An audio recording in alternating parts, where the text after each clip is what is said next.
हम बाहर खड़े होकर के दर्शन करते हैं। पद्म पुराणकार बताते हैं पवित्रारोपण के विधान में, पवित्रा जो आरोपण करते हैं ठाकुर जी के श्रीकंठ में, उनको जो फल प्राप्त होता है वही फल दर्शन में भी है।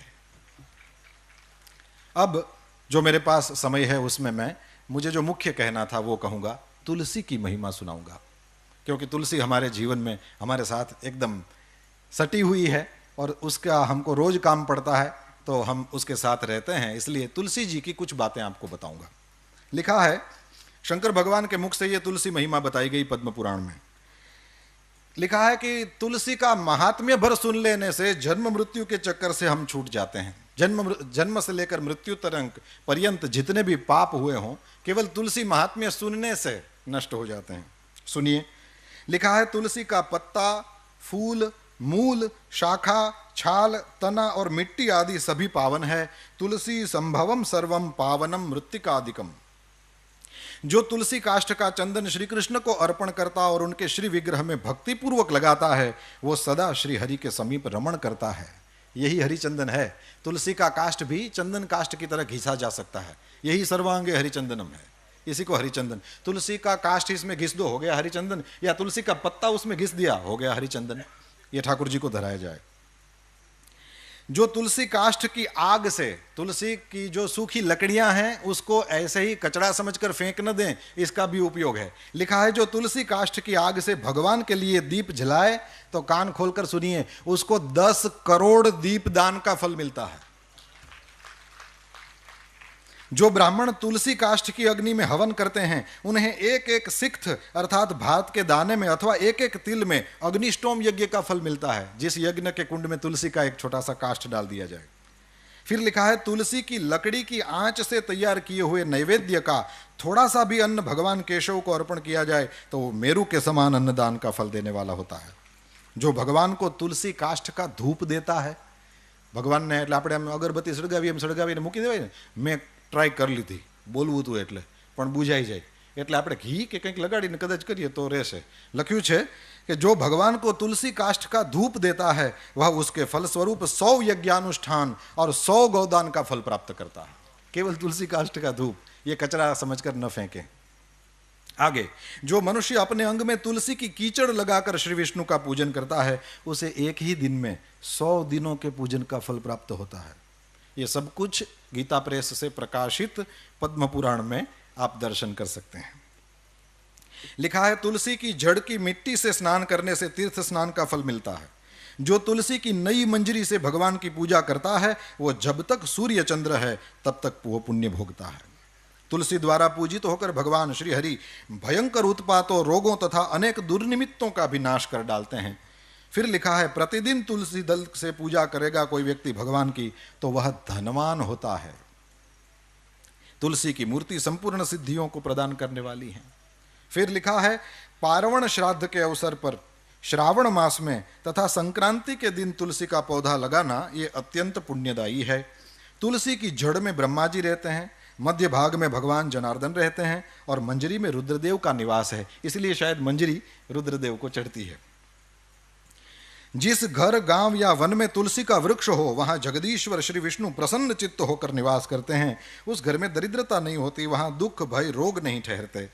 जहां तुलसी की सुगंध लेकर हवा चलती है वहां की 10 दिशाएं और 4 प्रकार के जीव पवित्र हो जाते हैं। जिस घर में तुलसी के मूल की मिट्टी हो वहां संपूर्ण देवता तथा कल्याणमयी भगवान श्री हरि सर्वदा स्थित रहते हैं। विशेषतः, अब ये थोड़ा अनजान सा लगेगा पर सुनेंगे तो बड़ा आनंद आएगा। लिखा है विशेषतः शिव मंदिर में यदि तुलसी का वृक्ष लगाया जाए तो उसमें से जितने बीज तैयार होते हैं, मंजरी और मंजरी जब सूख जाए तो उसमें से बीज तैयार होते हैं, उसी को बो दें, आपको कहीं उसके पौधे लेने जाने की जरूरत नहीं, अपनी ही तुलसी से बार बार आप अपना तुलसी का पौधा नया कर लेंगे। तो मंजरियों को संभालना चाहिए, उससे वहीं फिर हमको ये विदेशों में रहने वाले जब तुलसी संभालना चाहें तो उनके लिए बहुत अच्छा ये मंजरी वाला उपाय है। तो लिखा है कि शिव मंदिर में यदि तुलसी का वृक्ष लगाया जाए तो उसमें से जितने बीज तैयार होते हैं, फिर कान खोल के सुने, उतने ही युगों तक मनुष्य स्वर्गलोक में निवास करता है। भगवान के समीप पृथ्वी तल पर तुलसी लगाने से सदा वैकुंठ की प्राप्ति। तुलसी सर्वत्र पवित्र है और पुण्य तीर्थों में वो अधिक पावन मानी गई है।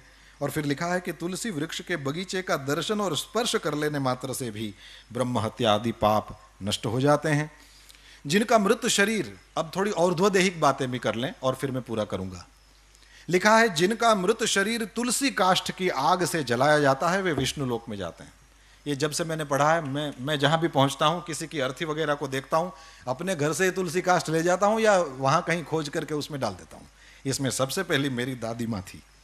मैंने जब पढ़ा तो उसके बाद सबसे पहली जो भगवान के धाम में गई वो मेरी दादी थी, और मैंने उसी इस वचन को याद करके तुलसी काष्ठ कर दिया। मैंने कहा वह तो वैसे ही जाएगी, हवेली में जिंदगी भर ठाकुर जी की सेवा करने वाली क्यों वैकुंठ में नहीं जाएगी, वो तो यहाँ थी तब भी वैकुंठ में थी। तो ये करने जैसा है, ये हम कर सकते हैं, इसलिए मैं कह रहा हूं जिनका मृत शरीर तुलसी काष्ठ की आग से जलाया जाता है वे विष्णु लोक में जाते हैं। मृत व्यक्ति यदि व्यभिचार आदि किसी भी पाप से ग्रस्त हो, तुलसी काष्ठ की अग्नि से देह का संस्कार होगा तो वो शुद्ध हो जाएगा। लिखा है जिसकी मृत्यु के समय श्री हरि का कीर्तन स्मरण और तुलसी की लकड़ी से जिस शरीर का दाह किया जाए उसका पुनर्जन्म नहीं होता। आपको लगेगा कि इतने सारे तुलसी काष्ठ कहां से लाएं, क्योंकि मनुष्य शरीर के लिए तो ज्यादा चाहिए।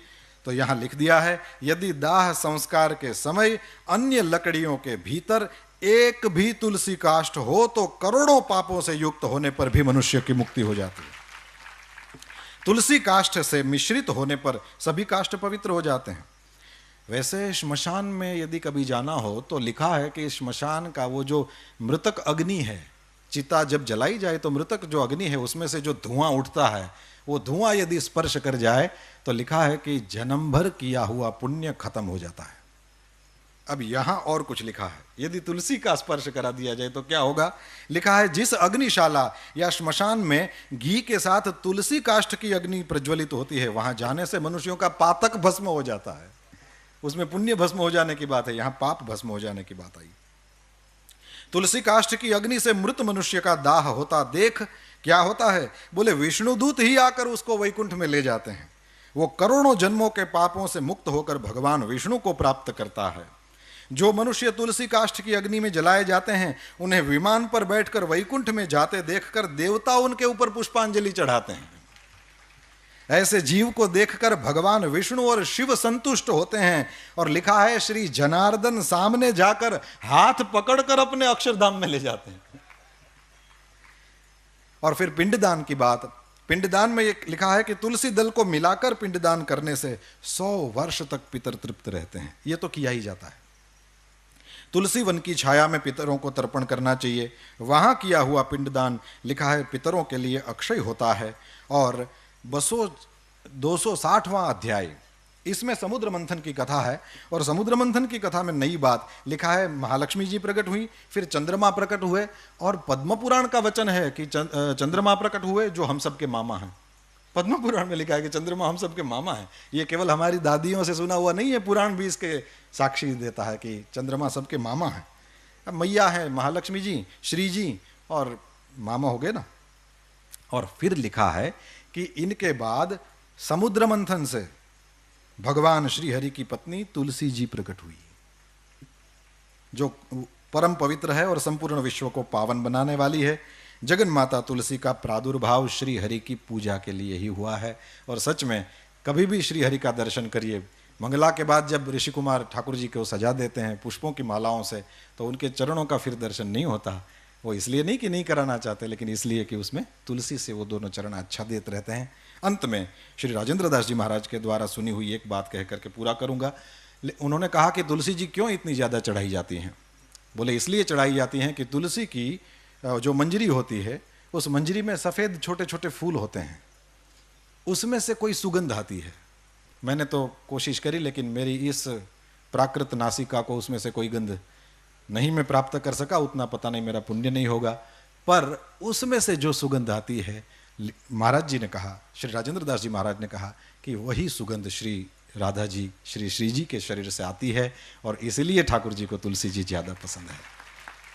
हम सब ऋषि कुमारों को यहाँ पुराण प्रवचन के लिए अवसर दिया गया। इसके लिए अवसर के प्रदाता करुणा निधान पूज्य भाई श्री के चरणों में हम सब ऋषि कुमारों की ओर से बार बार दंडवत प्रणाम करता हूँ। आप सब ने बड़े प्रेम से सुना, इसलिए हम सब ऋषि कुमार आपके आभारी हैं। कृतज्ञता पूर्वक पुनः पुनः पूज्य भाई श्री के चरणों में प्रणाम। पूज्य